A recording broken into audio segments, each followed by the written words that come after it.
시청자 여러분 안녕하십니까. 이제 8월 24일 새벽 2시 반이 넘었습니다. 지금부터 전옥현의 안보정론 심야 방송이 시작되겠습니다. 제가 오늘 심야 방송이 상당히 좀 늦어졌어요. 여러 가지로 저도 바빠가지고.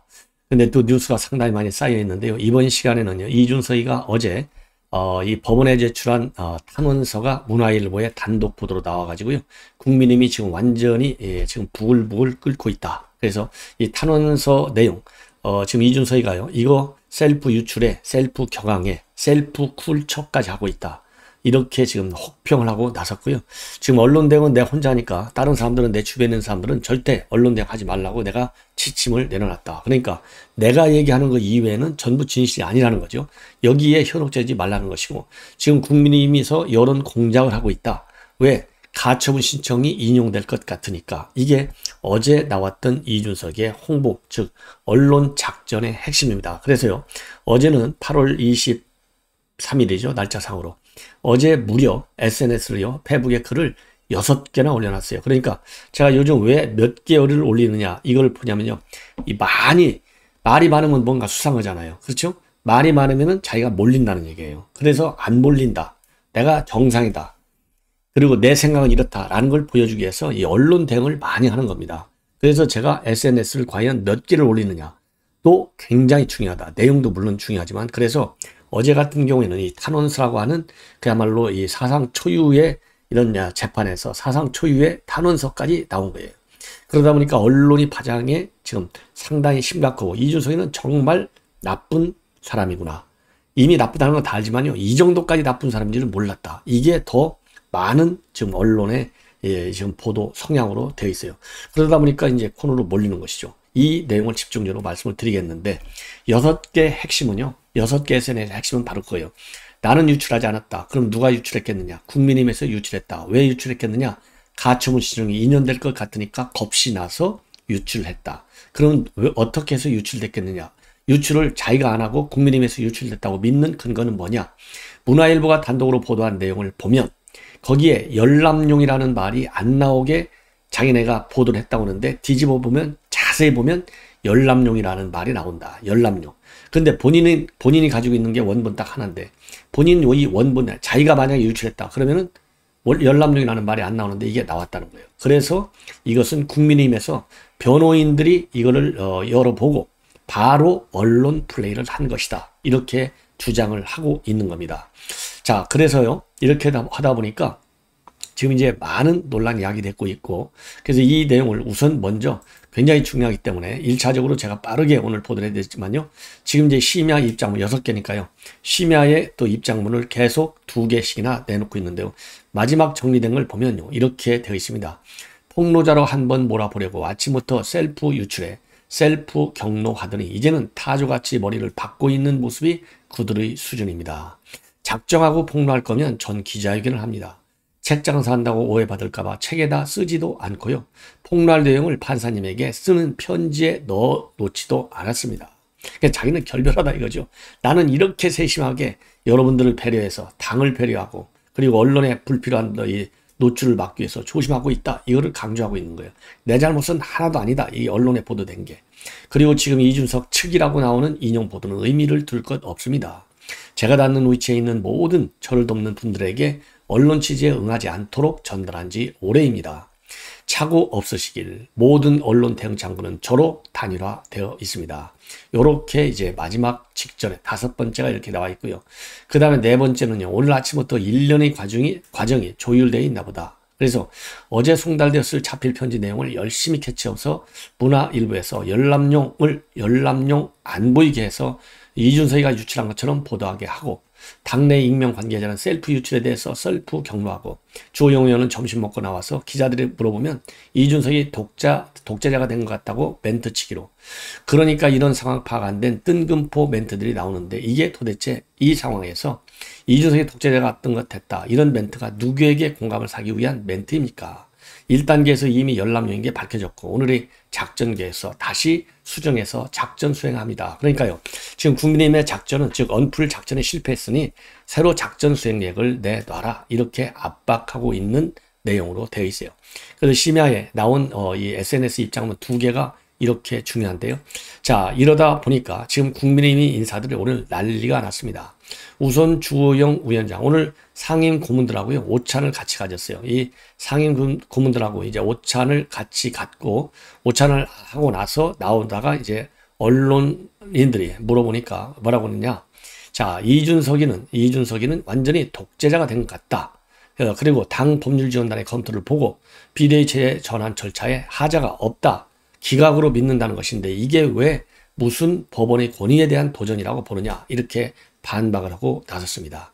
그리고요, 역시 탄원서에서 거론된 김기현 의원도요, 안전핀이 비폰 수류탄은 정말 위험하다. 이렇게 비판을 하고 모든 상황을 자기중심적으로 생각하던 사람들이 근거 없는 확신을 창의적으로 발동시켜서 천동설을 믿었던 적이 있는데 상상은 자유지만 그 상상이 지나치면 망상이 돼서 자신을 파괴한다는 교훈을 되새기라. 왜냐면은요, 지금 이제 이 탄원서에 지금 김기현과 주호영 둘 다 언급이 되어 있는데 뭐라고 되어 있느냐.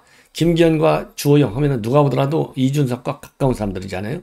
이준석의 입장에서는 이 두 사람이 배신을 때렸다. 이렇게 보는 거예요. 그럼 왜 배신을 때렸냐. 주호영과 김기현 뒤에는 누가 있다? 바로 윤석열 대통령이 있다. 절대자가 있다는 겁니다. 이 절대자를 믿고 자기를 내치기 시작했다. 여기에 대한 불만이 많은 거예요. 그래서 이렇게 지금 비판하는 입장문을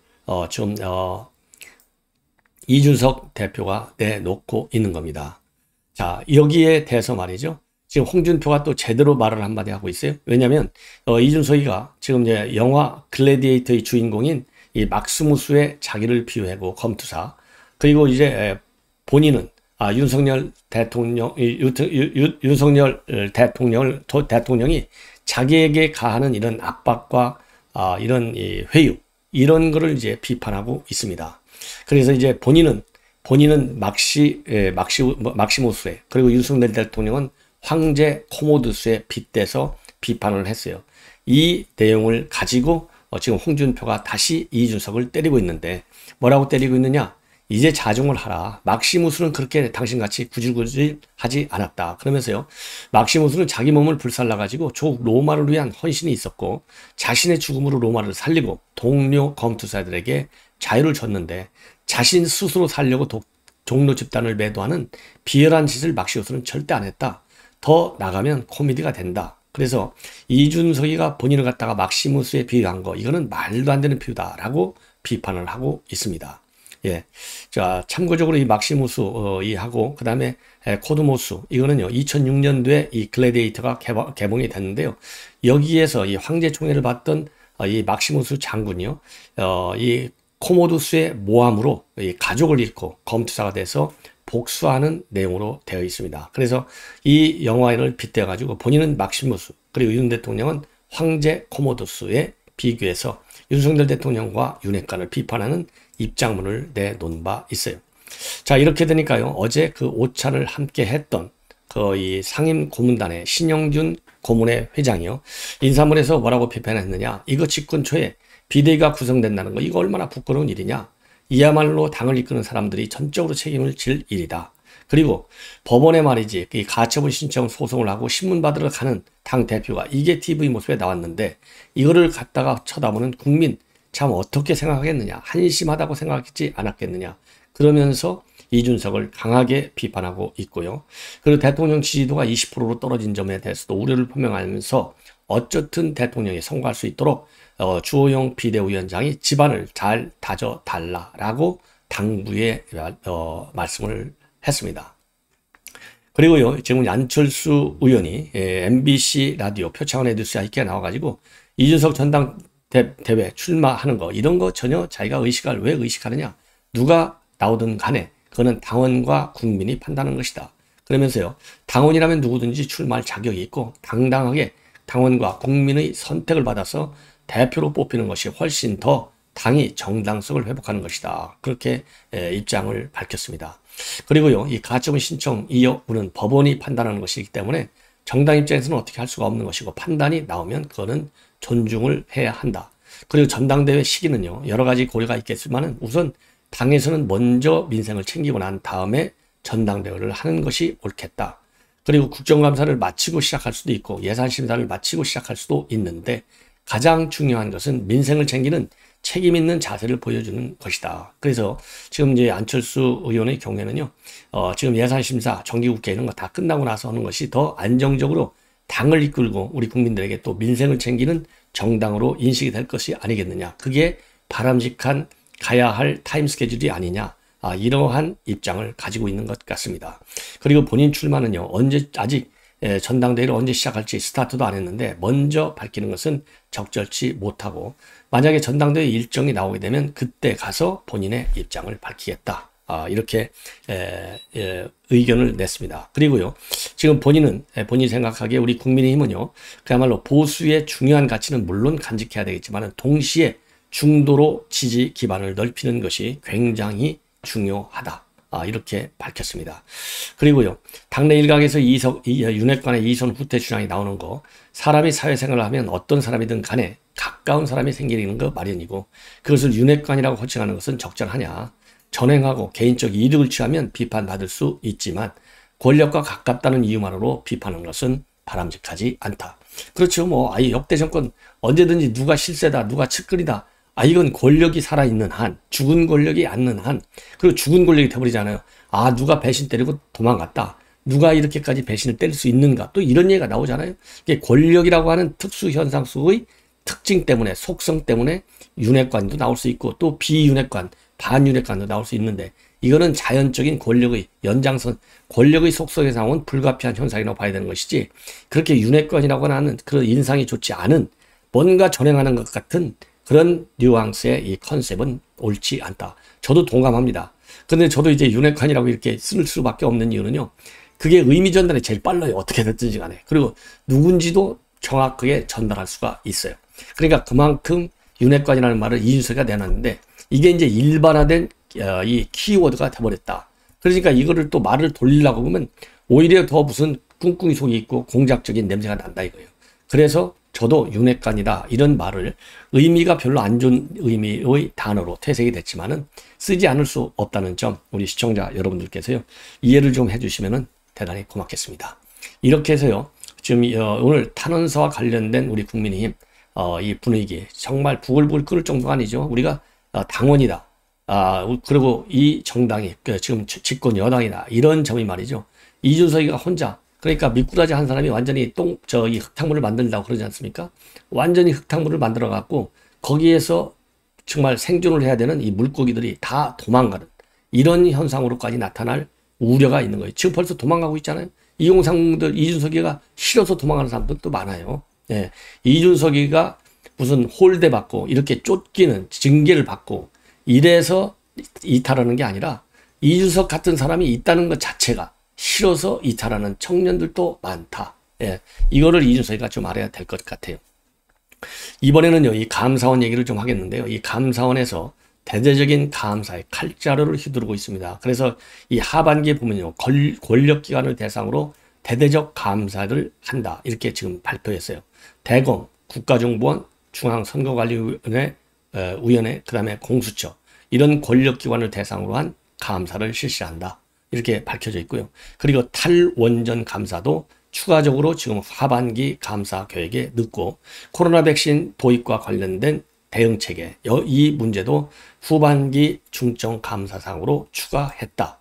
그리고 또 이 박원순이가 말이죠, 이 빗물터널, 즉 오세훈 시장이 옛날에 추진하려고 했던 빗물터널을 백지화했는데 박원순의 서울시도 집중적으로 감사하겠다.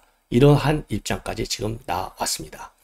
자, 그래서 이 감사원의 칼날, 정말 대대적으로 지금 검찰의 수사, 경의 수사, 그 다음에 감사원의 감사, 그리고 국정원의 남북관계, 그 관료와 관련된 고발, 이런 것들이 일제히 문재인 정권의 비리, 그리고 잘못된 정책에 대한 어떤 심판적 성격이 있기 때문에요, 냉정하되 그리고 빠르게 이 감사와 수사 결과를 우리 국민에게 내놔라. 그래야 국정이 안정적으로 운영될 수 있는 최소한의 여건이 만들어지는 것이 아니겠느냐, 이렇게 생각이 듭니다. 자, 이번에는요, 이 산업부의 백운규 장관을 중심으로 한, 그 윗선은 이제 청와대가 있죠. 이 백운규를 중심으로 한 이 원성 1호기 조기 폐쇄와 관련된 여러 가지 배임 혐의, 이를 입증할 수 있는 중요한 단서가 어제 속개된 대전지법에서의 재판에서 나왔습니다. 어제 처음으로 말이죠. 이 백운규 밑에서 국장을 했던 원전 관련 국장이 나와서 직접 증언을 했어요. 참 이게 얼마나 민반스럽습니까? 자기가 모셨던 장관하고 자기가 데리고 일했던 국장하고 이 정말 막다른 골목에서 대면을 하게 되고 서로 상반되는 진술을 하게 되는 거, 이게 인간적 비극이기도 한데요. 이걸 누가 만들었느냐? 바로 문재인 대통령이 만들었다라고 추정을 할 수밖에 없어요. 왜? 문재인 대통령이 그 월성 원전 문 언제 닫나요? 이러니까 그냥 바로 일사불란하게 군사 작전하듯이 해서 월성 1호기가 폐쇄되지 않습니까?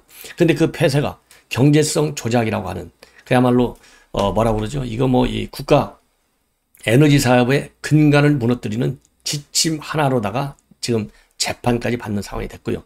그동안에 이 직권 남용 중심의 재판에서 이제는 배임 혐의, 배임 교사 혐의로 재판의 초점이 지금 이제 바뀌어 가고 있는 상황이다. 왜 그러느냐? 직권 남용, 이거 뭐 뻔한 거 아니겠어요? 그러나 배임 교사, 배임 혐의가 들어가면요, 재산을 가지고 국고를 손실한 죄가를 딱 대하게 되어 있어요. 그래서 김호수가 끝까지 배임 교사는, 배임 혐의는 아예 입에 담지도 않으려고 난리를 쳤지만 결국 정권 교체 때문에 제대로 된 수사가 대전지검에서 이루어져 가지고 이제는 공소장 변경 또는 추가 기술을 통해서 배임 교사 혐의를 넣으려고 하는데요. 배임 교사를 했다라고 하는 증언이 바로 어제 이루어졌던 증인신문, 즉 국장, 문모 국장이 증인으로 출석해서 답변을 했어요. 즉 뭐냐? 이 감사원의 감사가 말이죠. 그 당시 2019년도 12월 1일 날 있었는데 그때 사무실 컴퓨터에서 관련 문건 530건을 전부 다 삭제해버렸지 않습니까? 이 삭제가 뭡니까? 첫째로는 그만큼 중죄질을 저질렀다는 증거이고요. 그 다음에 또 하나 중죄는 뭐냐?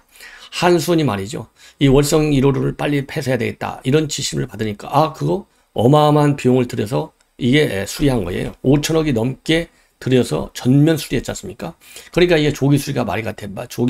폐쇄가 말이 안 되잖아요. 그러니까 이거 비용, 한손이 손해보는 비용을 과연 누가 보상해 줄 거냐? 이러니까요. 이게 2018년도 6월 14일이라고 합니다. 그때 산업부에서 그거 걱정하지 마. 우리 산업부가 전부 다 이 보전을 해줄 거야. 이렇게 공문을 갖다 보내는 거예요. 그러니까 한손 함부로 까불지 마. 산업부에서 산자부에서 허락하는 대로 빨리빨리 배수해. 왜? 만약에 이 5천억이나 들인 이 비용 보전 누가 하느냐? 정부가 다 해준단 말이야. 이렇게 한손을 달래는, 속이는 보고를 하는 거예요. 공문을 보내는 거예요.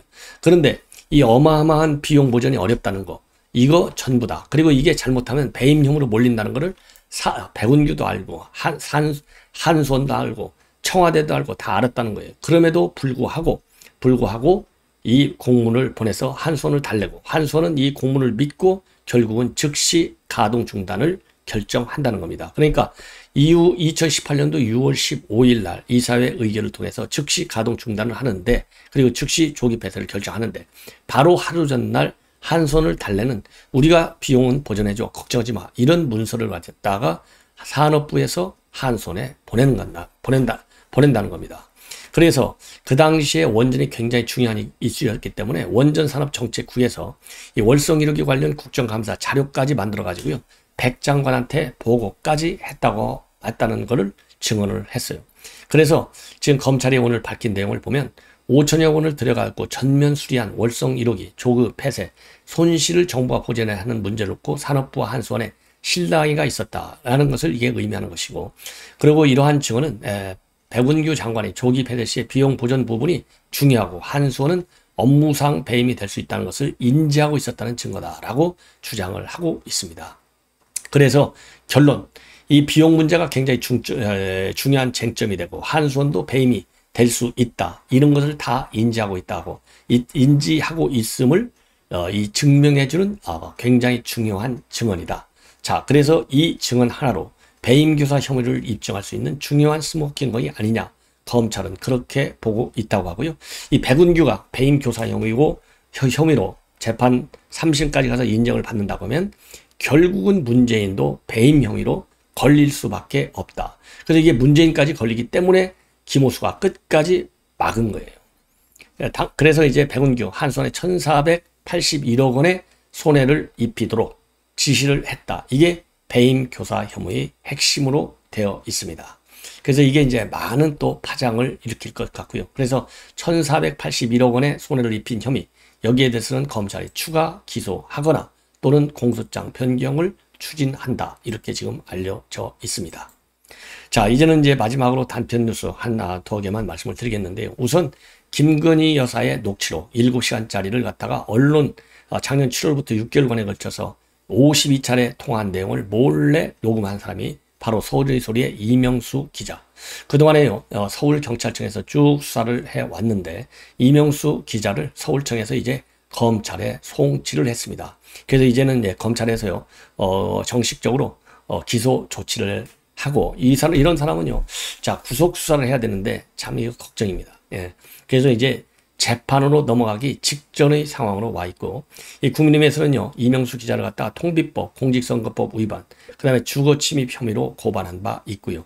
그리고 경찰에서는 이 중에 공직선거법 위반, 그리고 주거 침입 혐의에 대해서는 불송치 결정을 했습니다. 그래서 이제 통비법하고요, 통비법 위반으로다가 지금 이명수 기자를 검찰에 송치한 것입니다. 그래서 중벌을 받아야 되지 않겠느냐 이렇게 생각이 됩니다. 자, 그리고요, 지금 대우조선 최근까지 이제 파업이 있었지 않습니까? 여기에서 대우조선 측에서는요, 도크를 점거한 하청노조에 대해서 500억 원의 손해배상 소송을 제기하기로 최종 결정했다. 그래서 이 손배소 문제가요, 이 마지막 이 파업 협의하는데 상당한 장애가 됐는데, 이거는 추후에 합의한다 해놓고서 이게 그냥 일단 타결이 됐어요. 그런데 대우조선에서는 손배소를 청구하기로 최종적으로 방침을 세웠고, 지난 19일 날 이사회에서 결정이 됐다. 그래서 대우조선에서는요, 도크 정보로 인한 피해액이 800억 정도로 추산이 됐지만 하청노조의 지급 여력을 감안해서 500억 정도로 낮춘 것으로 알려져 있습니다. 하지만 손배소 대상을 하청노조 전체로 할지 아니면 노조원 개인으로 할지는 아직 정해지지 않고 계속해서 논의되고 있는데요. 직접적인 피해를 준 노조원 개인에 대한 소송까지 염두에 두고 있는 것 같습니다. 그래서요, 지금 이번 이제 소송 제기는요, 지금 이제 하이트 진로 파업에도 상당한 영향을 줄 가능성이 매우 크지 않겠습니까? 이것도 다 민노총 화물연대에서 하는 거잖아요. 그래서 이번 이 손해배상 청구는 반드시 해야 되고요. 그리고 법원에서도 이거는 충분히 그 죄가를 인정할 가능성이 크지 않을까 이렇게 판단이 됩니다. 자, 이렇게 해서요, 본 방송은 이 정도로 마무리하고, 자, 이준석이의 탄원서 전체 내용은요, 이거 아무래도 이거 A4 용지 4장이기 때문에 조금 이거 시간이 걸릴 것 같아요. 이거는 별도 방송을 통해서 제가 낮 주간 방송을 때 보도해 드리도록 하겠습니다. 시청자 여러분, 이것으로 심야 방송을 마치겠습니다. 편안히 주무십시오.